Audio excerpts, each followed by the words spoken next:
पहला क्वेश्चन दोस्तों हम स्टार्ट करते हैं, तब तक आप एक बार शेयर कर दीजिए और जो हो भाई इसको एक बार पढ़िए और एक बार खुद से लगाने की कोशिश जरूर किया करिए।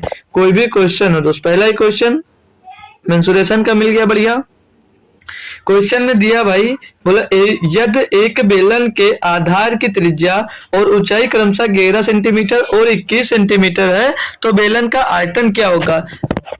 भैया यहाँ पर क्या दिया, त्रिज्या दी गई हमको, त्रिज्या 11 सेंटीमीटर की दी है भैया, त्रिज्या 11 सेंटीमीटर है और हाइट जो है भाई आपकी 21 सेंटीमीटर की है। ठीक है, तुमको आर पता है और एच पता है। अब आपको फार्मूला पता होना चाहिए कि बेलन का आयतन का फार्मूला क्या होता है। तो भैया सभी को बच्चे को पता होगा, pi R square H, pi R square H होता है बेलन के आयतन का फार्मूला। वैल्यू रखेंगे भैया, पाई बराबर 22/7 लेने को बोला है, 22/7 रख दीजिए भैया। आर का मान, त्रिज्या कितनी, 11 सेंटीमीटर की है, तो 11 के स्क्वायर करोगे क्या हो जाएगा भैया, 121 हो जाएगा। बिल्कुल भैया 121 हो जाएगा। और हाइट मतलब ऊंचाई कितनी दी गई है भैया, ऊंचाई 21 सेंटीमीटर दी गई है। इसको आप लोग सॉल्व कर लीजिए, तो 7 से काटोगे भैया तो 7 तक 21, 3 बार जाएगा भैया। और अब 3 का गुणा जब 121 में होगा तो कितना हो जाएगा, 383 हो जाएगा। चाहो तो इसको यूनिट डिजिट से कैसे कर सकते हो भैया, 2 दूनी 4, सॉरी 2 एक 2 3 6, लास्ट का यूनिट 6 आएगा। तो ऑप्शन ये और ये आपका ऑप्शन कैंसिल हो गया। अब 2 ऑप्शन हो सकता है, तो 2 ऑप्शन में ये तो 11 का मल्टीपल होगा और 3 का मल्टीपल होगा। तो 3 का अगर मल्टीपल देख ले भैया तो 8 और 9 17, 17 और 25 और 6 31। तो भैया ये नहीं हो सकता, आंसर आपका दोस्त ये वाला होगा। 11 का मल्टीपल भी देख सकते हो, 7 और 8 15 और 9 6 15। तो भैया 0 आ गया, यानी कि आंसर नंबर दोस्त आपका 4 एकदम से सही जवाब हो जाएगा। पूरा कैलकुलेट करने की कोई जरूरत नहीं है। आ जाइए भैया आगे। अगला क्वेश्चन आपको दिया भाई, बोल रहा है एक निश्चित आयत में आयत की लंबाई और चौड़ाई का अनुपात 3:2 है और क्षेत्रफल 1.5 सेंटीमीटर स्क्वायर है, आयत का परिमाप है। भाई करोगे अपने आप से। और ये जो पेपर चल रहा है, मतलब जो सॉल्व करवा रहा हूं, ये पेपर एसएससी जीडी 6/2/2023 को हुआ था, 5/15 से 6/15 के बीच में जो हुआ था, वही दोस्त आपको ये क्वेश्चन दिया गया है। तो क्या आप लोग इसको करोगे अपने आप से। दिया क्वेश्चन, एक निश्चित आयत में आयत की लंबाई और चौड़ाई का अनुपात 3:2 है। पहले आप लोग एक आयत बना लोगे भाई। अगर एक आयत हम बनाते हैं तो आयत क्या होता है भाई, आयत क्या होता है, जिसकी आमने सामने की भुजा दोस्त बराबर होती है, जिसकी आमने सामने की भुजा दोस्त बराबर होती है वो आयत होता है। मतलब ये दो भुजाएं दोस्तों, ये आमने सामने की भुजाएं दोस्त इसमें बराबर होते हैं। क्लियर है भैया। अब क्या दिया है दोस्त क्वेश्चन में कि लंबाई और चौड़ाई का अनुपात 3:2 है, यानी कि इसकी जो लंबाई है भैया ये 3a मान लीजिए और इसको आप लोग 2a मान लीजिए भैया। ठीक है, क्लियर यहाँ तक। अब बोला है और क्षेत्रफल 1.5 सेंटीमीटर स्क्वायर होता है। तो क्षेत्रफल की आपसे अगर बात कर लें तो क्षेत्रफल क्या होता है, आज जो त्रिभुज मतलब आयत का क्षेत्रफल क्या होता है, यल गुणे बी, यानी कि लंबाई गुणे चौड़ाई। तो 3 गुणे मतलब यहाँ पे क्या होगा भैया, 3a multiplied by 2a is equal to क्या दिया भैया, 150 दिया है। बोलोगे बिल्कुल सर जी यही दिया है। तो 3 दूनी 6a स्क्वायर हो जाएगा, यहाँ से 6a स्क्वायर बराबर में हो जाएगा भैया 150। और यहाँ से स्क्वायर पहले 6 से इसको डिवाइड करोगे अगर, चलो इधर इस साइड में कर लेते हैं हम, तो यहाँ पर बचेगा a स्क्वायर, a बचेगा, a स्क्वायर बचेगा, 6 से इधर काट लेंगे पहले भैया। तो 6 से इसको काटोगे, 6 दूनी 12 और 6 पंचे 30, मतलब 6 पच्चीम होता है 150। तो इधर a स्क्वायर बराबर क्या बचेगा, 25 बचेगा, a स्क्वायर बराबर 0 बचेगा। तो स्क्वायर हटकर दोस्त इधर आ जाएगा रूट, तो a का मान यहाँ पर कितना मिल जाएगा, a बराबर मिल जाएगा हमको दोस्त 5 मिल जाएगा। अब आपसे पूछा क्या है कि आयत का परिमाप ज्ञात कीजिए। तो पहले इनकी भुजा देख लेंगे। तो a का मान जब 5 मिल गया तो 2 पंचे 10 होगा और 3 पंचे 15, यानी ये दोस्त जो होगा 15 सेंटीमीटर या सेंटीमीटर में दिया तो 15 सेंटीमीटर इसकी लंबाई होगी और 10 सेंटीमीटर चौड़ाई होगी। तो जो आयत का परिमाप होगा उनकी सभी भुजाओं का योग होता है परिमाप, मतलब सभी भुजाओं का योग परिमाप होता है। तो भैया जब ये भुजा 15 सेंटीमीटर की है तो ये वाली भुजा भी 15 सेंटीमीटर की होगी, और ये भुजा जब 10 सेंटीमीटर की तो ये भी 10 सेंटीमीटर की होगी। अब टोटल को आपको जोड़ना भैया, 15 15 30 और 10 और 10 20 50, यानी कि आपका जो आयत का परिमाप होगा वो कितना होगा, 50 सेंटीमीटर होगा। 50 सेंटीमीटर ऑप्शन नंबर भैया बी में दोस्तों दिया गया था। एक बेहतरीन क्वेश्चन दोस्त था आपके लिए, ये सभी लोग कर पाए होंगे अच्छे से। ठीक है, चलिए आगे बढ़ जाता हूं मैं क्वेश्चन नंबर 3 की तरफ भाई। जो लोग आ चुके हैं भाई क्लास को एक बार सभी लोग लाइक कर दीजिए, और जो अभी आपके साथी साथी अगर नहीं आए तो उनको एक बार शेयर करके दोस्त उनको भी बुला लीजिएगा जो लोग आ चुके हैं। तो दिया भैया क्वेश्चन अगला, बोला एक वस्तु पर 20% की छूट एक दूसरी वस्तु पर 25% की छूट के बराबर है, दोनों वस्तुओं का अंकित मूल्य हो सकता है। भाई तो देखिए इसको आप लोग बेसिक से मत या किसी मेथड पे मत जाइए, सीधे इसको ऑप्शन से करेंगे तो ज्यादा बेटर होगा। अब अगर पहला ऑप्शन लेते हैं तो 100 का मतलब एक वस्तु का 20% और छूट 20% की छूट दूसरी वस्तु की 25% की छूट के बराबर है। अगर पहली वस्तु 100 रुपए के, इस पे 20 रुपए का छूट मिलेगा तो कितने रुपए की छूट पाओगे? 20 रुपए पाओगे भैया। बोलोगे जी सर जी। और 120 रुपए का सामान है और इसमें अगर 25% छूट पाओगे तो 120 का 25% निकालोगे कितना होता है? 25% होता है 30 रुपए। तो भैया ये दो बराबर है, यही तो बोला अंकित मूल्य, दोनों वस्तुओं का अंकित मूल्य हो सकता है, और ये दोनों बराबर है, मतलब 20% छूट और 25% छूट दोनों बराबर है। तो भैया ये 100 पे 20% छूट तो 20 रुपया और 120 पे 25% छूट तो 30 रुपया, तो ये दोनों बराबर नहीं, तो ये ऑप्शन नहीं हो सकता। ऑप्शन नंबर 2 पे जाएंगे भैया, तो 100 का 20% फिर से निकालोगे 20 होगा, और 40 का जब 25% निकालोगे यानी कि 1/4, तो 40 का 25% कितना होगा भैया? बोलोगे 10 होगा। तो भैया ये भी बराबर नहीं, ये भी नहीं हो सकता। ऑप्शन नंबर हम 3 पे अगर जाते हैं तो फिर से 100 का 20% 20 ही होगा, ठीक है, और 60 का 1/4 निकालना, मतलब 25/100 होगा तो 1/4 निकालना है, तो 1/4 इसका कितना होगा? 15 हो जाएगा। यानी कि भैया ये भी बराबर नहीं, तो ऑप्शन नंबर ये नहीं होगा, तो ऑप्शन नंबर भी आपका 4 होगा। जब 4 ऑप्शन दिए गए हैं, 3 गलत है तो एक ऑफिशियली बात है भैया, एक तो 4 नंबर आपका होगा। ये चेक करना चाह रहे हो तो भैया 100 का 20% 20 होता है भैया, और 80 का 25% यानी कि 1/4 निकालोगे तो कितना होगा? 1/4 यानी कि 20, तो ये दोनों बराबर हो गए। तो ऑप्शन नंबर भैया 4 आपका दोस्त सही जवाब हो जाएगा। तो इसको ऑप्शन से करने का था दोस्त, और कोई मेथड लगाने की जरूरत नहीं थी। चलिए आगे आ जाएंगे भैया, जब हम क्वेश्चन नंबर 4 की तरफ, बोला 20 पुरुष एक कार्य को 5 दिनों में कर सकते हैं, जबकि 24 महिलाएं इसे 5 दिनों में समाप्त करती हैं। यह 30 पुरुष और 12 महिलाएं कार्य को पूरा करने के लिए कार्य करना शुरू करती हैं, तो वे इसे पूरा करने में कितने दिन लेंगे? भाई इस टाइप का क्वेश्चन आपको जब मैराथन ली संडे वाली, उसमें कई क्वेश्चन मैंने करवा दिया दोस्त, ठीक है, कई क्वेश्चन करवा दिया। तो आप लोग कुछ टाइम लेकर खुद से एक बार कोशिश जरूर करिए, 20 से 25 सेकंड का टाइम लीजिए और एक बार कोशिश करिए आप खुद से सॉल्व करने का। देखिए भाई कि आपको दोस्त याद है और आप खुद से कर पा रहे हैं अभी या नहीं कर पा रहे हैं दोस्त। तो बेहतरीन सा क्वेश्चन आप लोग एक बार ट्राई जरूर करें सब लोग, और ना करो ट्राई लेकिन एक बार क्वेश्चन को कंप्लीट पढ़ा जरूर करो भाई, ठीक है। तो इससे क्वेश्चन दिया 20 पुरुष एक कार्य को 5 दिनों में कर सकते हैं, मतलब 20 पुरुष एक कार को 5 दिनों में कर सकते हैं, ठीक है भाई। और बोल रहा है समाप्त कर सकते हैं, जबकि 24 महिलाएं उसी कार को 24 महिलाएं बोल रहा है 5 दिनों में कर देती हैं। 24 महिलाएं ना, 24 महिलाएं उसी कार्य को 5 दिनों में कर समाप्त कर देती हैं। अब बोला यदि 30 पुरुष और 12 महिलाएं कार्य को पूरा करने के लिए कार्य करना शुरू कर दे तो इसे पूरा करने में कितने दिन लेंगे? तो भाई कैसे कर सकते हो? अब यहाँ पर आपको पुरुष और महिला की एफिशिएंसी निकालनी होगी कि एक पुरुष एक दिन में कितना काम करता है। तो कैसे निकालोगे? अब इनको अगर इक्वेशन सॉल्व करो तो ये 5 से 5 कैंसिल हो जाएगा, और भैया इसको 4 से दोनों साइड कर दो, 4 पंचे 20 हो जाएगा, और 4 से 24 यानी कि 5 पुरुष और 6 महिलाएं मिल जाएंगी। तो पुरुष और महिला का अब यहाँ से अगर आप एफिशिएंसी निकालोगे तो पुरुष की एफिशिएंसी क्या आएगी भैया? पुरुष हो जाएगा 6 और महिला हो जाएगी 5, यानी पुरुष की एफिशिएंसी यहाँ से भैया 5 6 मिल गई, और महिला की एफिशिएंसी कितनी मिल गई? 5 मिल गई। अब क्या यहाँ से आप लोग टोटल वर्क निकाल सकते हो?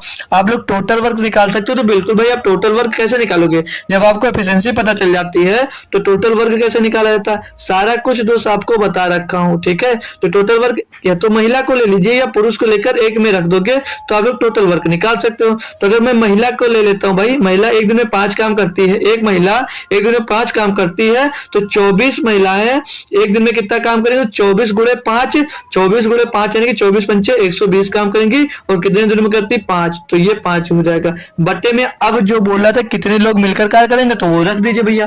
तो 30 पुरुष, तो एक पुरुष एक दिन में जब 6 काम करते हैं तो 30 पुरुष कितने काम करेंगे? इसमें 30 का गुणा कर दोगे तो कितना काम करेंगे? 180 काम करेंगे पुरुष एक दिन में भैया, बिल्कुल सही बात है। 12 महिलाएं एक दिन में जब 5 काम करती हैं, 12 महिलाएं जब एक दिन में 5 काम करती हैं तो भैया एक दिन एक महिला एक दिन में 5 काम करती है, तो 12 महिला एक दिन में कितना काम करेंगी? तो भैया 12 का गुणा यहाँ पर कर दोगे तो पता चल जाएगा, 12 पंचे 60, यानी कि टोटल एक दिन में कार्य कितना सब लोग मिलकर कितना करेंगे? तो 0 8 6 14 और 1 1 2, 240 कार्य करेंगे सभी लोग दोस्त मिलकर। क्लियर भाई यहाँ तक? अब इसको दोस्त अगर सॉल्व करते हो आप तो 120 सेकंड में 120, 120 दूना 40 और 5/2 का मतलब भैया 2.5, यानी कि 2.5 दिन में दोस्तों वो कार्य दोस्त कंप्लीट कर देंगे। कितने लोग मिलकर? 30 पुरुष और 12 महिलाएं मिलकर। समझ में आ गया भैया? किसी को कोई दिक्कत कोई परेशानी यहाँ तक तो नहीं है? आगे बढ़ सकते हो भाई अगले क्वेश्चन पे। चलिए कोई दिक्कत नहीं है तो आगे आ जाइए भाई, क्वेश्चन नंबर 5 पे आ जाइए भैया। 5 नंबर क्वेश्चन दिया है, मुकेश ने एक बैंक में वार्षिक आधार पर चक्रवृद्धि किए जाने वाले 5% वार्षिक ब्याज दर पर कुछ ऋण लिया। यदि उसने 2 वर्ष के अंत में 7,05,600 रुपए का भुगतान करके अपना ऋण चुकाया तो उसने कितना ऋण लिया था? फ्रैक्शन से करवाऊंगा भैया। कितने प्रतिशत की दर है भैया? दर हमें 5% की दी गई है। बोलोगे सर जी दर हमको 5% की दर दी गई है, अच्छी बात है। 5% की जब दर दी गई है तो फ्रैक्शन में पूछूंगा इसकी वैल्यू क्या होगी? तो 5/100 यानी कि 1/20 हो जाएगी। यानी कि भैया वो अगर 20 रुपए लेता है तो कितना चुकाता होगा? 21 रुपए चुकाता होगा। और 2 वर्ष की बात है भैया तो दूसरे वर्ष में 20 का कितने रुपए चुकाएगा? 21 रुपए चुकाएगा। अच्छी बात है भैया। अब इनको दोस्त एक में गुणा करोगे 20 में सही हम कितना हो जाएगा? ये 400 हो जाएगा। 20 का 20 में गुणा करोगे 400 हो जाएगा और 21 का 21 में गुणा होगा तो 441 हो जाएगा। और भैया मतलब आप 400 रुपया उधार लेकर कितना चुका रहे हो? 441। और 441 बराबर यहाँ पर दिया कितना है? तो दिया यहाँ पर 7,05,600, 7,05,600 दिया गया।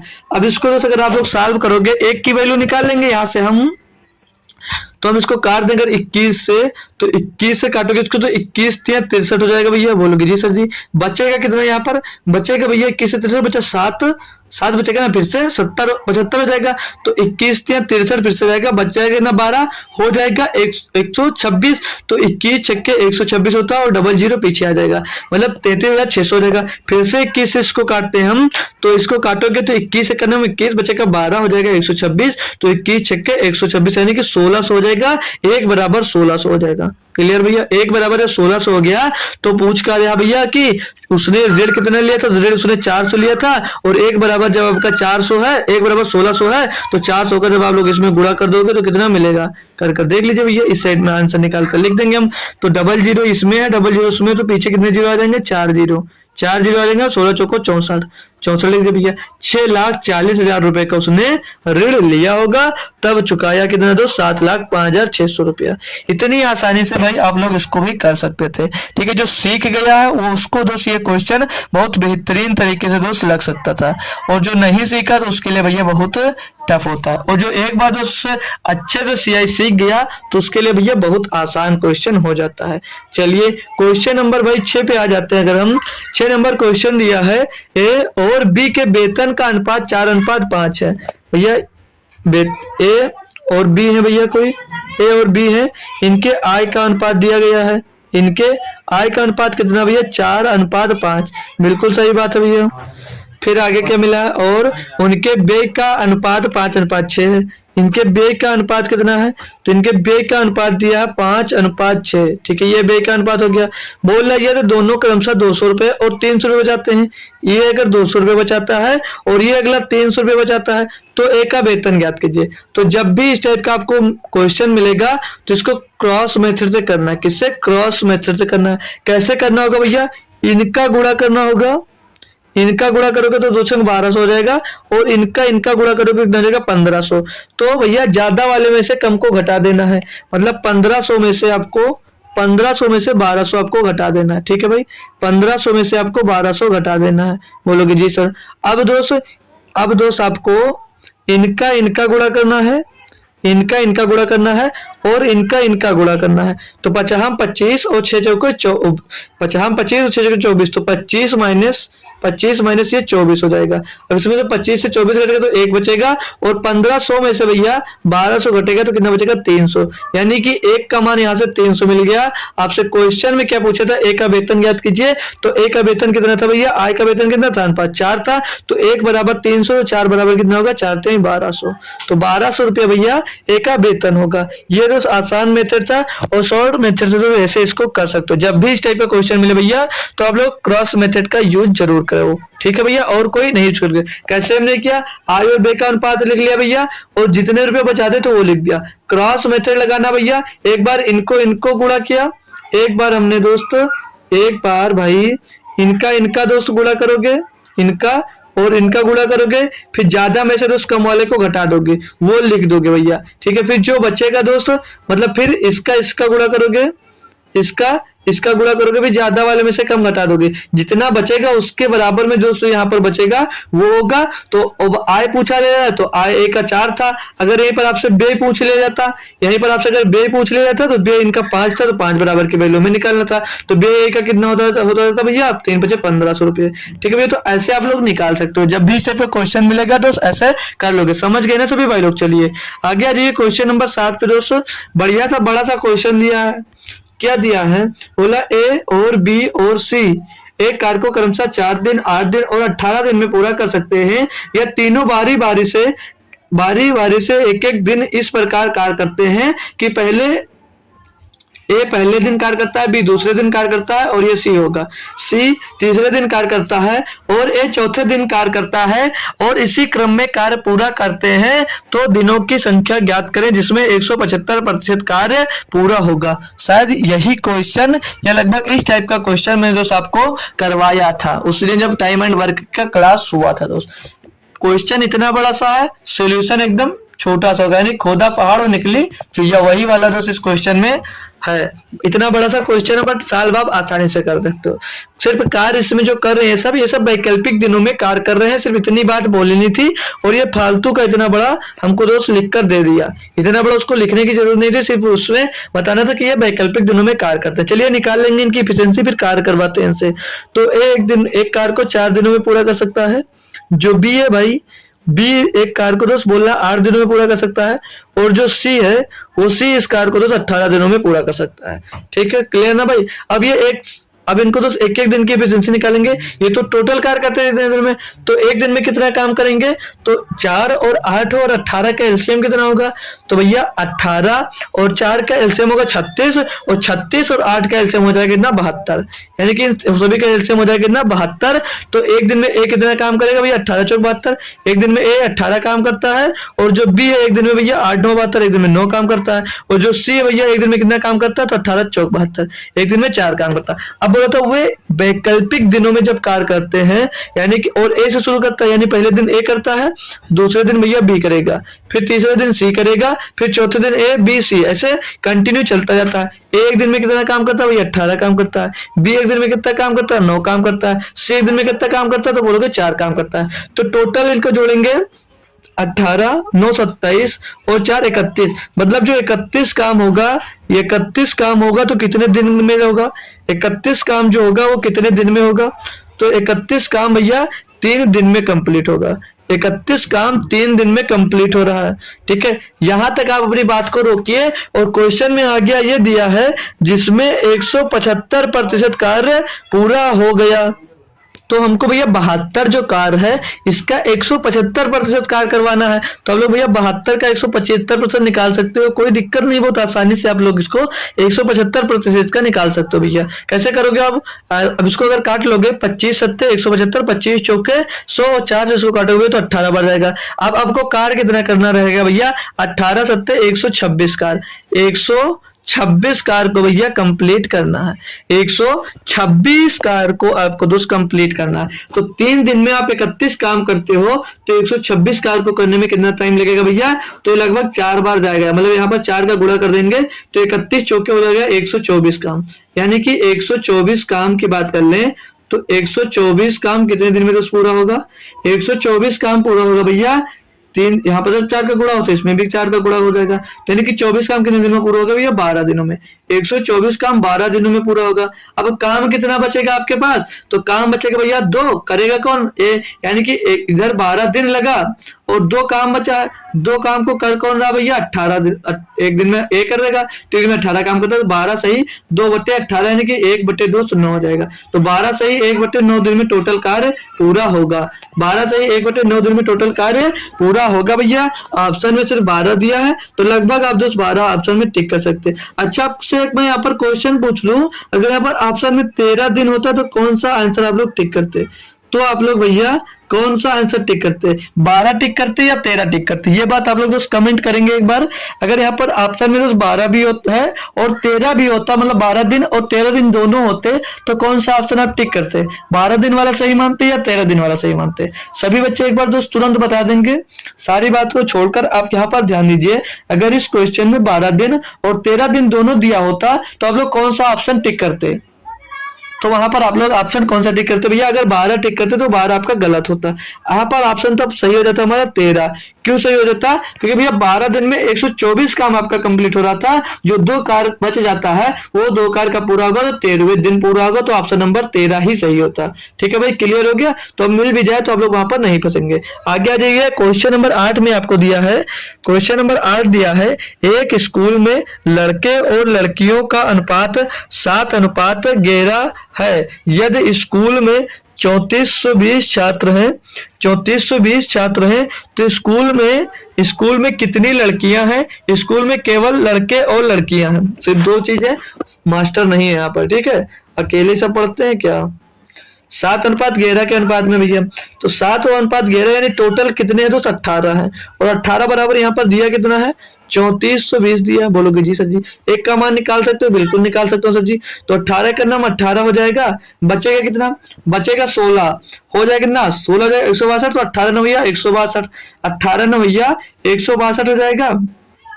18 में 162 कितना बचा भैया? कितना बचा यहाँ पर? तो बच रहा है पीछे 0 ना, तो 0 बचा। एक बराबर कितना दिया भैया? एक बराबर हमको दिया 190। क्लियर भाई? तो किसका पूछा भैया? लड़कियों का अनुपात। तो लड़कियां कितने? लड़कियों का अनुपात कितना? 11। तो 11 से इसको गुणा कर दीजिए भैया इसमें, तो 11 का अनुपात निकाल लोगे। तो इसमें जब 11 का गुणा होगा, 11 सुन 11 नहीं 99, 99 का 9 हासिल है भैया। कितना हासिल है भैया? हासिल आ जाएगा 9 और 11 का नाम 11 9 20, तो 2090 2 लड़कियां हो जाएंगी, यानी कि लड़कियों की संख्या भैया अधिक है। तो लड़कियां कितनी हो गई? 2090 हो गई। क्लियर भैया? ये यहाँ पर 760 था ना कि 2760, तो 2090 लड़कियां हो जाएंगे। Clear students? सभी को दोस्त क्लियर? एक बार बता दीजिए सभी को दोस्त क्लियर, तो आगे बढ़ जाता हूँ। चलिए अच्छी बात है, आगे आ जाइए भैया।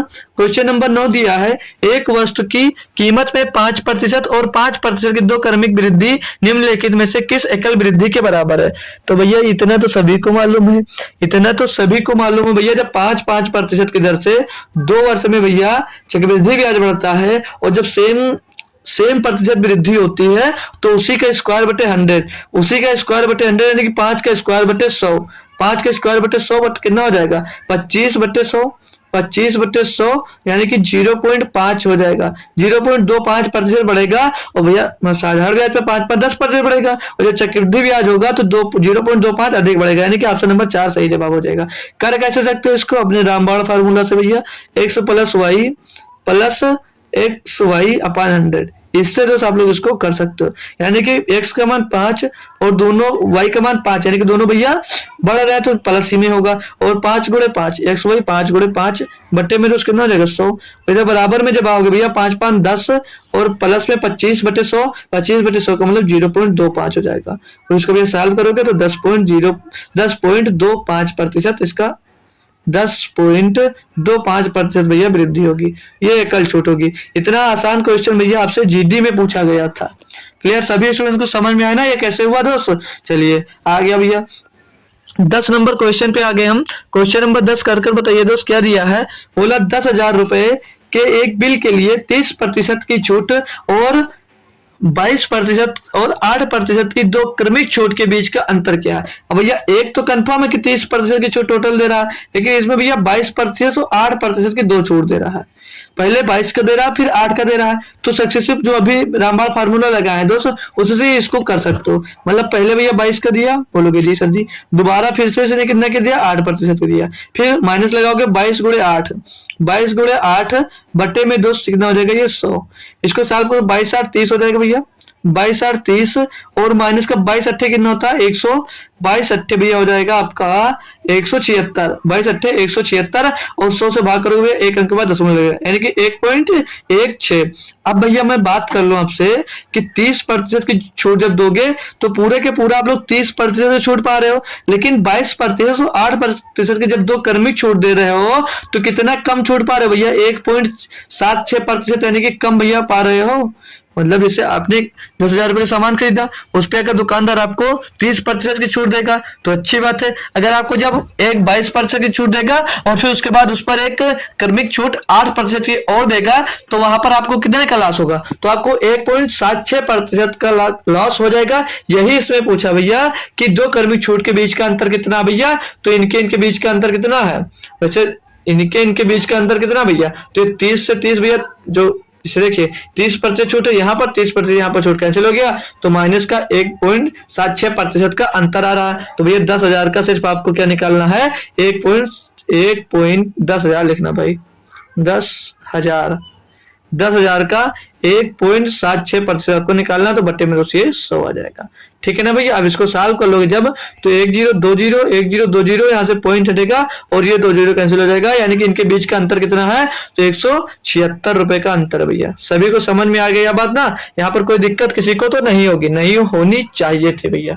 आगे आ जाइए भैया, क्वेश्चन नंबर 11 पे जब देखते हैं हम लोग, दिया एक व्यापारी 2 रुपए पर किलोग्राम वाले 2 रुपए पर किलोग्राम मूल्य वाले 26 केजी अपरिष्कृत नमक, अपरिष्कृत मतलब जो स्वीकार नहीं हुआ, ठीक है, ऐसे मान सकते हैं, बाकी पता नहीं हिंदी इतनी क्या होती है। तो समझ लीजिए 2 रुपए पर किलो वाला नमक है जो 26 किलो, और 3 रुपए 60 पैसे पर किलोग्राम वाला मूल्य वाला 30 किलोग्राम नमक के साथ मिलाया जाता है। यदि वह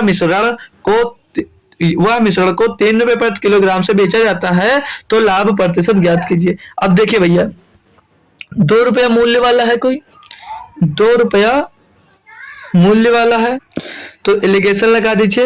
एक का मूल्य कितना है, 2 रुपए प्रति केजी, 2 रुपए प्रति केजी है ना भाई, 2 रुपए प्रति केजी। और दूसरे का मूल्य की बात करें, दूसरे का मूल्य कितना है, 3 रुपए 60 पैसे प्रति केजी। ठीक है भाई, ठीक है ना भाई। अब यहाँ पर बोल रहा है 3 रुपए में बेचने पर उसको कितने का प्रॉफिट हो रहा, कितने का प्रॉफिट होगा, ये मतलब कितने प्रतिशत का लाभ होगा, तो निकाल लेंगे भैया। इनका रेशियो क्या दिया गया है, किस रेशियो में दोस्त ये मिलाए गए, तो इसका तो 26 केजी है दोस्त, इसका 26 केजी है, और ये कितना मिलाएगा भैया, ये 30 केजी मिलाएगा।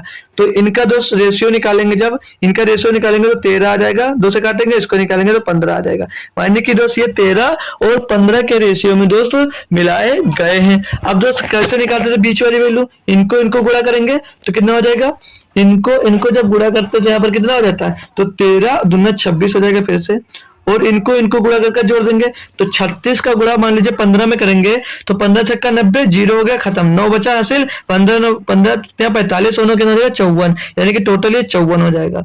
और इसको डिवाइड किससे करते हैं, इनका टोटल का, तो इनका टोटल करेंगे तो कितना हो जाएगा, 28 हो जाएगा भैया। अब इनको हम लोग सॉल्व करते हैं, जब इनको सॉल्व करते हैं भाई तो जोड़ लीजिए भाई, 26 और 54, 26 में 54 जुड़ेगा तो 80 हो जाएगा, 80 बटे 28, 80 बटे 28 हो जाएगा। अब इसको 4 से काट सकता है, ये 4 से कटेगा तो 4 से काटोगे ऊपर 20 मिलेगा और नीचे कितना बचेगा, 4 7 28, तो 20 बटे में दोस्तों ये 7 बच जाएगा। कितना बचेगा, 20 बटे 7, यानी कि भैया इसकी कॉस्ट प्राइस और इसकी सेलिंग प्राइस, तो कॉस्ट प्राइस इनकी कितनी, यहाँ से कॉस्ट प्राइस निकली भैया, ये कॉस्ट प्राइस कितनी इनकी 20 बटे 7, और सेलिंग प्राइस कितनी भैया, 3 रुपए में बेच रहा है ना, यही तो बोल रहा है क्वेश्चन में, 3 रुपए प्रति केजी से बेच रहा है, तो इनकी कॉस्ट प्राइस भैया 20 बटे 7 और सेलिंग प्राइस कितनी है, 3 रुपया है। तो इसको जब सॉल्व करोगे भाई तो ये 7 इधर से कट कर इधर गुणा हो जाएगा, 7 जब इधर गुणा हो जाएगा यानी कितना हो जाएगा 3 7 21। अब भैया जब 20 का माल आप लोग 21 में बेचोगे तो प्रॉफिट कितने का होगा? प्रॉफिट होगा भैया 1 रुपए का, वो प्रॉफिट किस में होगा? 20 रुपए में होगा, और 20 रुपए में प्रॉफिट होगा आपको, और गुणे में हो जाएगा 100। 20 का प्रॉफिट हो रहा है भाई, 20 रुपए का प्रॉफिट हो रहा है, किसमें हो रहा है भैया? 100 रुपए में। ठीक है, अब इसको काटोगे तो 20 पंचे 100 हो जाएगा, यानी कि भैया आपको 5% का लाभ प्राप्त हो रहा है भैया। एलिगेशन का एक बेहतरीन क्वेश्चन दोस्त आपको देखने को मिला है, ये था ना बढ़िया बेहतरीन क्वेश्चन, सभी बच्चों को समझ में आ गया ना भैया। बोला क्या था? 2 रुपए किलो वाला मूल्य वाला भैया, 2 रुपए किलो मूल्य का था भैया, उसको भैया 26 किलो खरीदा, बिल्कुल सही बात है, और 3 रुपए 60 पैसे किलोग्राम वाला था तो 30 केजी था। अब किस अनुपात में दोस्त मिलाया जाए कि उसको 30 रुपए तो सॉरी 3 रुपए में बेचा जाए, 3 रुपए में बेचने पर उसको कितना प्रॉफिट हो रहा है? तो हमें जिस रेशियो में मिलाया गया था भैया, टोटल उनका मतलब जो मिलाने के बाद उनका कॉस्ट प्राइस आएगा वो यहाँ पर आएगा इसकी जगह पे, तो इसकी वैल्यू कितनी निकल कर आई? 20/7 मिली थी, मतलब 20/7, और बेच कितने में रहे थे? 3 रुपए में बेच रहे थे। यहाँ से हमने दोस्तों निकाल लिया सेलिंग प्राइस पे कितना उसको प्रॉफिट हो रहा था। सभी बच्चे को अच्छे से समझ में आ गया दोस्त, तो आगे कर सकता हूँ, आगे बढ़ सकता हूँ, कोई दिक्कत तो नहीं है यहाँ पर? तो नहीं है। चलिए आगे आ जाइए, क्वेश्चन नंबर 12 दिया गया है, बोला यदि ए प्रथम प्राकृतिक संख्याओं का औसत, मतलब ए प्रथम 5 प्राकृतिक संख्याओं का औसत और बी प्रथम ऐसी प्राकृतिक संख्याओं का औसत जो पूर्ण वर्ग हैं, तो ए और बी का औसत किया। भाई बेहतरीन क्वेश्चन दिया गया है। आप लोगों को मैं एनटीपीसी में तो नंबर सिस्टम पढ़ा रहा हूँ, वहां पर ये सब अच्छी तरीका से बताया हूँ, अच्छी तरह से बताया हूँ। तो प्रथम प्राकृतिक संख्याएं कौन से हो जाएंगी? तो एक हो गया भैया नेचुरल नंबर, 1 2 3 4 5, ये दोस्त आपकी प्रथम प्राकृतिक संख्या हो गई ना। ये प्रथम 5 प्राकृतिक संख्या होगी, इनका औसत पूछा भैया, टोटल जोड़कर 5 सबको डिवाइड करना पड़ेगा। तो 5 4 9 3 12 2 14 1 15, 15/5 यानी कि 3 आ जाएगा, 15/5 टोटल होगा भैया, और ये इनका औसत कितना मिल जाएगा? यहाँ पर 3। अब बोला है 20 संख्या बी प्रथम 5 ऐसी प्राकृतिक संख्याओं का औसत जो पूर्ण वर्ग हो। तो प्रथम ऐसी कौन 5 प्राकृतिक संख्या हो जाएंगी जो पूर्ण वर्ग हो भैया? तो बी बराबर 1 पूर्ण वर्ग है, 1 का स्क्वायर 1 ही होगा, बिल्कुल होगा। दूसरी संख्या पूर्ण वर्ग कौन मिलेगी? 2 का स्क्वायर 4 हो जाएगा। तीसरी पूर्ण संख्या कौन मिल जाएगी भैया? 9 मिल जाएगी। चौथी संख्या कौन मिल जाएगी? 16 मिल जाएगी। पांचवी संख्या कौन मिल जाएगी भैया? 25 मिल जाएगी। इसको भी भैया आपको डिवाइड करना है किससे? 5 से। तो टोटल जोड़ोगे अब इनका, तो 25 और 16, 25 16 41, 41 में 9 जुड़ेगा 50, 50 में 4 जुड़ेगा 54, 54 में 1 जुड़ेगा 55, तो 55/5, 55/5 इनका औसत कितना मिल गया भैया? 11। अब भैया इनका औसत कितना मिलेगा? 11। पूछा हमसे गया था कि ए और बी का औसत कितना होगा, ए और बी का औसत कितना होगा? तो ए और बी कितना भैया? ए है भैया 3 और बी कितना? 14, और सॉरी 11, तो इनको जोड़ोगे 14 आ जाएगा। दो संख्या तो 2 से इसको डिवाइड कर दोगे तो कितना आ जाएगा? 7। इनका औसत कितना मिल जाएगा भैया? 7। ऑप्शन नंबर 2 आपका 100% सही जवाब हो जाता। किसी स्टूडेंट्स को कोई दिक्कत हो तो एक बार बता दीजिए भाई, इसमें कोई दिक्कत हो। हमसे पहले क्या पूछा? हमसे पूछा भैया प्रथम ए यदि ए प्रथम 5 प्राकृतिक संख्याओं का औसत, तो पहले औसत निकाल लिए। फिर भैया बी प्रथम ऐसी प्राकृतिक संख्याओं का औसत जो पूर्ण वर्ग हो, हमने भैया प्रथम 5 पूर्ण वर्ग लिखे और उनका स्क्वायर करके भैया जोड़कर उनका औसत निकाल लिए। अब ए और बी का जो संख्या प्राप्त हुई है उनका औसत पूछा जा रहा था, तो उनको जोड़कर एक बार फिर से डिवाइड कर दिया, तो उनका औसत यहाँ पर हमें प्राप्त हो गया। ठीक है भैया ना। तो चलिए अगला क्वेश्चन देखेंगे हम। क्वेश्चन नंबर जब 13 पे आते हैं, 13 नंबर क्वेश्चन दिया है 1940 रुपए है ना भाई, यहाँ पर रुपए होना चाहिए। एक in what ratio should be businessman mix to, भाई ये 1940 पता नहीं कहाँ से आ गया, ये होगा ही नहीं, ये 1940 कुछ नहीं है। ठीक है, तो यहाँ पर कंफ्यूज मत होइएगा, 1940 का कोई रोल यहाँ पर नहीं है भाई, ये कहीं से मिसप्रिंट हुआ है, कॉपी करने में दिक्कत हो जाती है क्वेश्चन, ये टाइप करने में। ठीक है, चलिए कोई बात नहीं, क्वेश्चन पढ़िए ध्यान से। बोला एक व्यापारी को 18 रुपए केजी और 27 रुपए पर केजी वाली 2 सामग्रियों को किस अनुपात में मिलाना चाहिए ताकि मिश्रण की कीमत 25 रुपए प्रति केजी हो जाए। भैया एलिगेशन सीधे सीधे इसमें से झलक रहा है, इसमें से एलिगेशन सीधे सीधे झलक रहा कि मुझ में एलिगेशन लगाओ भाई, मुझ में एलिगेशन लगाओ भाई। मतलब पहले की 18 रुपए भैया पर केजी, दूसरे के 27 रुपए पर केजी, दोनों को बोला कितने में बेच रहा है, 25 रुपए में बेच रहा है, तो मिलाने का अनुपात पूछ रहा है, इसमें से इसको घटा दीजिए, इसमें से इसको घटा दीजिए, ये 27 से 25 जाएगा, 2 बचेगा, और 25 से 18 जाएगा, 7 मिलेगा बचेगा, 2:7 में भैया मिलाया जाएगा, 2:7 में भैया मिलाया जाएगा। क्लियर भाई। चलिए आगे आ जाइए भैया। क्वेश्चन नंबर अब हमको दिया है 14 दिया है। बोला एक बेलनाकार मीनार का व्यास और ऊंचाई क्रमशः 10 मीटर और 21 मीटर है। 8 रुपए प्रति वर्गाकार मीटर की दर से इसकी वक्र सतह को रंगने की लागत क्या होगी। भाई मेंसुरेशन का भी बढ़िया क्वेश्चन तो इसमें से पूछा गया था। काफी स्टूडेंट्स मेंसुरेशन का क्वेश्चन छोड़ देते हैं। क्यों छोड़ देते हैं? क्योंकि उसमें दोस्त फार्मूला लगता है भाई। तो फार्मूला याद करने की भाई कोशिश करो, और मैं आपका नंबर जो इंक्रीज करेगा भैया, जो पेपर में आपका नंबर इंक्रीज करने वाला दोस्तों, वो मेंसुरेशन इंक्रीज करने वाला है। ये बात आप लोग ध्यान में रखकर पेपर देने जाइएगा। एक बेलनाकार मीनार का व्यास भैया 10 मीटर है। जब व्यास आपका 10 मीटर है, त्रिज्या बता सकते हो कितनी होगी, तो त्रिज्या आप लोग बताओगे सर जी, त्रिज्या 5 मीटर होगी। ठीक है, और ऊंचाई हमको 14-21 मीटर दी गई है। अब भैया बेलन का वक्र सतह को रंगने की लागत क्या होगी, तो इसको भैया पहले बेलन का वक्र सतह के बेलनाकार का वक्र सतह क्या होता है, वक्र सतह का फार्मूला क्या होता है पता होना चाहिए। तो फार्मूला तो भैया 2πr इसका फार्मूला होता है। ठीक है, वैल्यू पुट करेंगे 2 × 22/7। आर का मान हमने निकाल लिया भैया 5 और एच का मान दिया गया 21। अब इसको सॉल्व करोगे भैया, 7 तक 21 कर जाएगा भैया। और फिर से भैया 3 और 11 का मल्टीपल चाहो तो देख सकते हो भाई।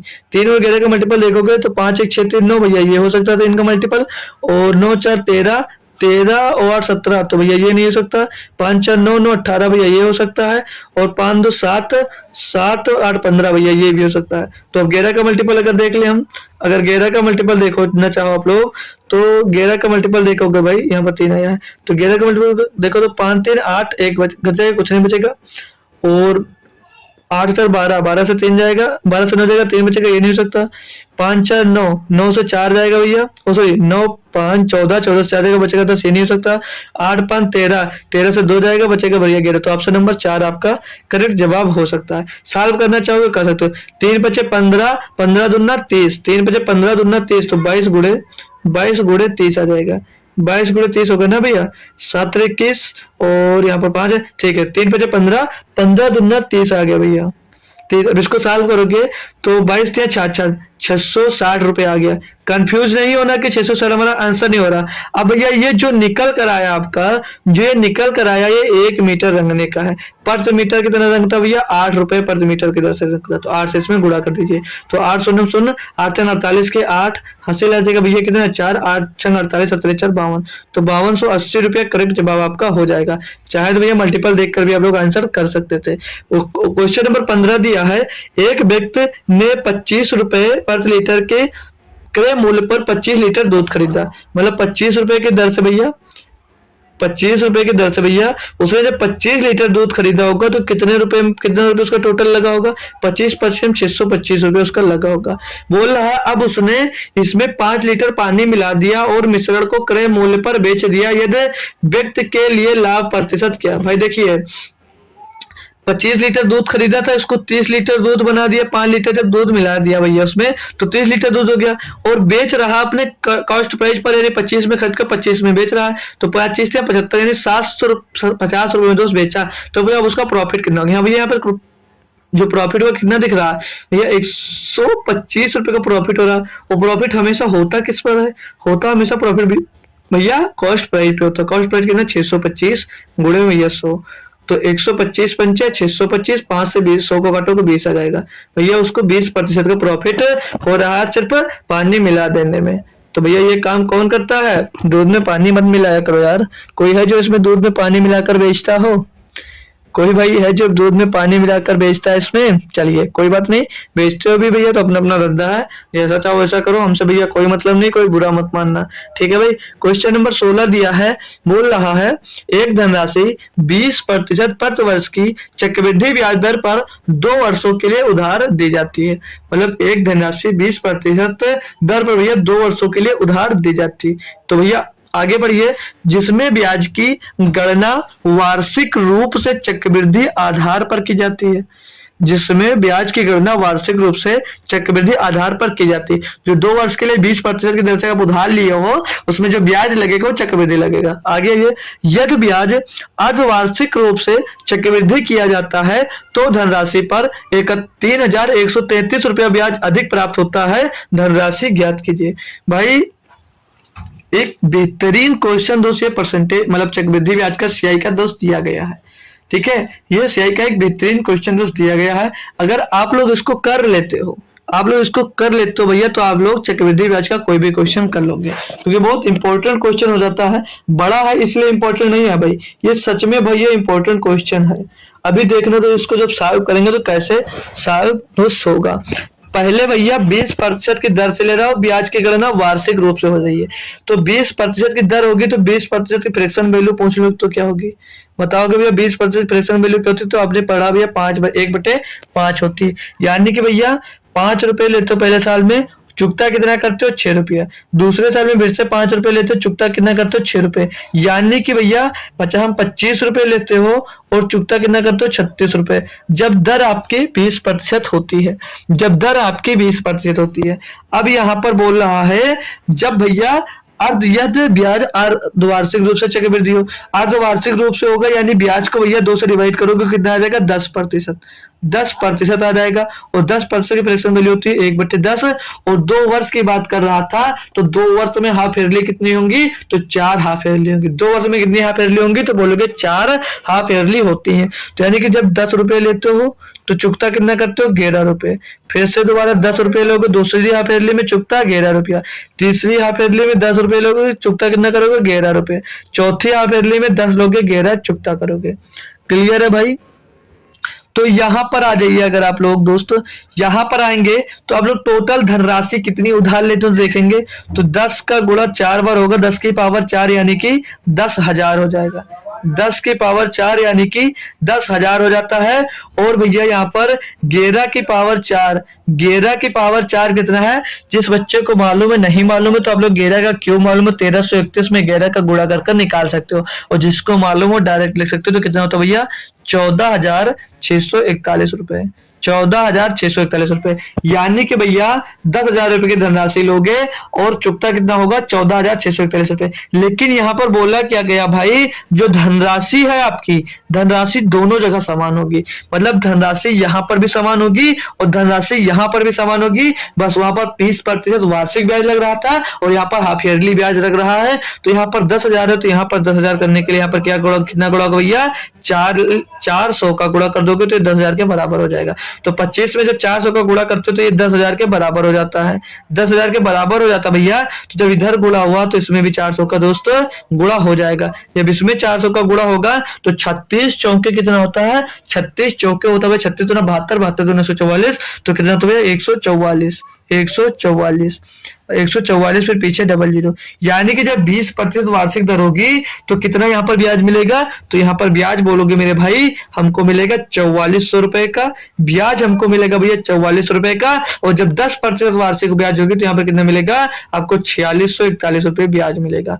तो इनके ब्याज में कितना अंतर आ रहा भैया, तो इसमें से अंतर आ रहा भैया कितना बोलोगे, तो अंतर बताओगे सर जी यहाँ पर 241 का अंतर आ रहा है। यहाँ पर अंतर की बात कर ले हम, यहाँ पर हम अंतर की बात कर लें तो इनमें अंतर कितना आ रहा भैया, तो 241 रुपए का अंतर दिख रहा है। ब्याज वार्षिक और अर्धवार्षिक रूप से हो रही है, तो अंतर की बात कर ले तो कितने के अंतर आ रहा है भैया 241 रुपए की। और 241 का अंतर क्वेश्चन में आ रहा है, लेकिन हमारे में आ रहा है, लेकिन क्वेश्चन में कितना दिया है, इनका अंतर दिया 3133 रुपए का, 3133 रुपए का अंतर दिया है। और पूछ क्या रहा भैया ब्याज अधिक प्राप्त होगा तो धनराशि ज्ञात कीजिए। धनराशि ज्ञात करना है, यानी कि धनराशि कितनी है भैया आपकी, धनराशि कितनी है आपकी भैया 10,000 है। तो 10,000 की वैल्यू हमको दोस्त यहाँ पर बताना है। भाई एक बेहतरीन दोस्त ये क्वेश्चन आपके लिए था, तो इस साइड में दोस्त इसको हटा दीजिए ताकि अभी कैलकुलेशन करने में दोस्त थोड़ी आसानी होगी, थोड़ा बड़ा नंबर हो जाएगा। भाई बहुत बढ़िया सा क्वेश्चन था भैया, जो बच्चे अब तक आंसर दे दिए हैं काफी ब्रिलियंट है भाई, काफी अच्छा आपकी तैयारी दोस्त है, काफी अच्छी आपकी दोस्त तैयारी हो सकती। तो 241 बराबर 3133 है भैया, तो 10,000 बराबर क्या हो जाएगा, 10,000 बराबर हो जाएगा भैया 3133, 3133 और गुणे में भैया 10,000, गुणे में भैया 10,000 और बटे में 241, 241। तो 241 से लगभग 3 बार जा, मतलब ये यूनिट डिजिट से करता हूं तो एक में अगर 3 का गुणा करूंगा तभी पीछे 3 होगा, तो 3 बार जा नहीं रहा होगा, तो 3 का गुणा खाली 13 से करूंगा तब 3 आएगा पीछे। अगर मैं इसमें 13 का गुणा कर लेता हूं तो पता चल जाएगा कि 13 बार जाएगा या नहीं जाएगा। तो 13 का नाम 13, 13 के 3 चला जाएगा, 1 13 को 52, 52 और 53, 53, 52 और 53, 53 का 3 चला जाएगा 5 और 13 दूना 26, 26 5 31, मतलब भैया 13 बार जा रहा होगा। जो ये 241 से 3133 है आपका भैया, ये सीधे सीधे 13 बार जा रहा होगा। तो 241 का नाम 241 और ये 13 बार जाएगा। तो 13 का गुणा जब 10,000 में होगा तो कितना हो जाएगा भैया, कितना हो जाएगा भैया, कोई बताएगा? 1,30,000। यानी कि धनराशि उसने कितनी उधार ली होगी भैया, 1,30,000 रुपए धनराशि उधार ली होगी। एक नंबर का दोस्त बेहतरीन क्वेश्चन आपको दोस्त ये एग्जाम्स में पूछा गया था। सभी बच्चे को एक बार बता दीजिए क्लियर है भाई, क्लियर है भाई? सभी लोग एक बार थम्स अप कर दीजिए तो मैं आगे बढ़ जाता हूँ। ठीक है, चलिए आगे आ जाइए भाई। क्वेश्चन नंबर 17 आपको दिया गया है। एक मोटरसाइकिल 25 रुपए सॉरी हाँ 25 किलोमीटर पर घंटे की चाल से 250 किलोमीटर की दूरी तय करती है। एक मोटरसाइकिल 25 किलोमीटर पर घंटे की चाल से 50 किलोमीटर की दूरी तय करती है। अगले 5 किलोमीटर की यात्रा के लिए मोटरसाइकिल की चाल क्या होनी चाहिए ताकि पूरी यात्रा की औसत चाल 30 किलोमीटर हो? भाई कोई बच्चा है जो इसका आंसर देगा? भाई बेहतरीन क्वेश्चन है, बस क्या पूछा है भाई, एवरेज स्पीड का ही क्वेश्चन है ये। क्वेश्चन एवरेज स्पीड का क्वेश्चन है भैया। जब इसमें दिया दो समान चालें दी गई हैं, दो समान चालें भैया जब अलग अलग चाल से तय की जाती हैं तो उनका एवरेज स्पीड का फार्मूला पता है? तो एवरेज स्पीड का फार्मूला बोलोगे जी सर पता है, होता है 2s1 2s1s2 2s1s2 अपान दोस्त s1 plus s2, s1 plus s2 बराबर में एवरेज स्पीड।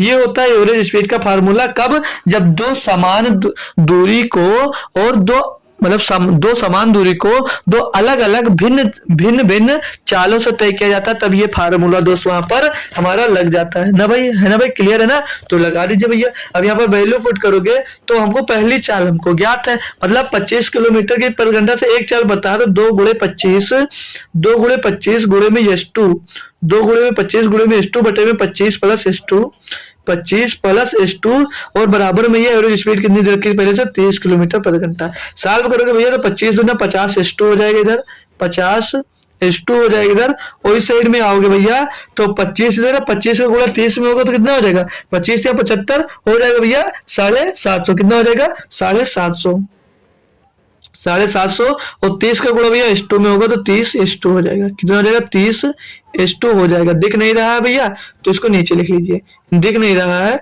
तो इसको नीचे लिख लीजिए। कितना हो जाएगा 30 s2 हो जाएगा। अब इसको जब मेरा भैया सॉल्व करते हो आप, इसको जब मेरा भाई सॉल्व करते हो तो जो 30 s2 50 की तरफ आएगा तो घट जाएगा, कितना बचेगा 20 s2 और 20 s2 बराबर कितना बचेगा भैया 750, 750 जीरो से जीरो कर जाएगा भैया, और s2 बराबर क्या मिल जाएगा आपको 75/2 का मतलब क्या होता है 37.5, 37.5 का मतलब 37 सही 1/2, 37 सही 1/2 किलोमीटर प्रति घंटा दो दूसरी चाल आपकी मिल जाएगी। ऑप्शन नंबर सी आपका भैया एकदम से 100% सही जवाब हो जाता है। सभी स्टूडेंट्स को एक बार बताएंगे कि क्लियर है दोस्तों, तो आगे बढ़ जाता हूँ ठीक है भाई, आगे अब बढ़ जाता हूँ। अगला क्वेश्चन फिर से दोस्तों ये रेशियो का ही, मतलब जो इस एवरेज स्पीड का ही दोस्तों ये भी क्वेश्चन है। चाहो तो आप लोग खुद से कर सकते हो, क्या मैं इसको भी बताऊं दोस्तों? चलिए बता देता हूँ, आपके पास टाइम ज्यादा नहीं लूंगा क्योंकि दोस्त कुछ बच्चे हैं दोस्तों बोलते हैं भैया थोड़ा जल्दी कराया करिए, तो फास्ट ही करवा रहा हूं भाई। लेकिन भाई जो कॉन्सेप्ट है, जो समझाने का तरीका है भाई, आपको ऐसा बताऊं कि समझ में आना है, हमको सॉल्व ही करना हो भाई तो 1 से 2 मिनट लगेगा, इसका सीधे आंसर निकाल कर दोस्त यहाँ पर रख सकता हूँ। 1 से 2 मिनट लगेगा भैया, हमको सिर्फ आंसर निकालना हो तो मैं बता सकता हूँ आपको। लेकिन आपको क्या बताना रहता है, आपको मेथड बताना रहता है, और ऐसे में बताना रहता है कि जिसमें आपको समझ में आए। ऐसा बताना रहता है भाई कि जैसे आपको समझ में आए। अब ऐसा तो है, अब हमें बताना हो तो हम सीधे तो मन में जोड़कर इसको तो सीधे आंसर बता सकते हैं, इसका सीधे आंसर बता सकते हैं क्या आंसर आएगा। लेकिन भाई आपको समझाना है, और आपको किस मेथड में बताऊं, कैसे बताऊं जो समझ में आए, इसलिए भाई टाइम लगता है। ठीक है, चलिए बोला राजधानी ट्रेन एक एक एक भाई दो बार पता नहीं क्यों लिख जाता है। एक विशेष दूरी डी के लिए 75 किलोमीटर प्रति घंटे की नियत चाल से एक सीधी रेखा में यात्रा करती है, अच्छी बात है। और फिर 2D के बराबर दूसरी दूसरी दूरी के लिए 100 किलोमीटर प्रति घंटे की नियत चाल से पहले वाली दिशा में ही यात्रा करती है। पूरी यात्रा के दौरान ट्रेन की औसत चाल क्या है? तो ट्रेन की औसत चाल जब आपको निकालना है, एवरेज स्पीड निकालना है, तो यहाँ पर क्या फार्मूला लगेगा? Total distance upon total time, total distance upon total time. लेकिन भैया हमको चाल पता है, हमको भैया चाल पता है, लेकिन बोलोगे डिस्टेंस नहीं पता है। हमको चाल पता है लेकिन डिस्टेंस नहीं पता, तो डिस्टेंस कैसे पता होगी भाई? यहाँ पर चाल कितनी दी है? 75 किलोमीटर प्रति घंटा, और यहाँ पर 100 किलोमीटर प्रति घंटा बची। तो ऐसी चाल मान लीजिए जो इन सभी से दोनों से डिविजिबल हो, मान यानी कि इन दोनों का एलसीएम मान लीजिए। तो भैया 75 और 100 का एलसीएम कितना हो सकता है? 3 हो सकता है। यानी कि जो दूरी होगी डिस्टेंस को हम डी बराबर 300 मान लेते हैं। अगर डी बराबर जब 300 मानते हैं तो डी बराबर 300 होगा, तो 2D बराबर कितना हो जाएगा? तो 2D बराबर 600 हो जाएगा। ठीक है भैया। अब इस चाल को आप लोग 75 किलोमीटर प्रति घंटे की चाल से जब तय करते हो तो कितना टाइम लगता होगा वहां पर? तो कितने घंटे लगते हैं? तो 4 घंटे का टाइम लगता है भैया। और जब इस चाल को आप लोग 100 किलोमीटर प्रति घंटे की चाल से तय करते हो तो यहाँ पर कितना टाइम लगता होगा भैया? 6 घंटे का टाइम लगता होगा। तो 6 घंटे का टाइम लगता होगा। अब ये टोटल डिस्टेंस पता होगी, तो टोटल डिस्टेंस कितनी होगी भैया? यहाँ पर टोटल डिस्टेंस होगी 6-3-900, यानी कि total distance D plus 2D थी, तो डी का मान 300, तो 2D का मान 600, तो 600 और 300 कितना हो जाएगा भैया? 900। 900 किलोमीटर टोटल दूरी होगी डिस्टेंस। और टाइम कितना लग रहा है भैया? 6 और 4 10 घंटे। 10 से काटोगे भैया 0 कट जाएगा, कितना आ जाएगा? 90 किलोमीटर, 90 किलोमीटर प्रति घंटा भैया आपकी चाल मिल जाएगी।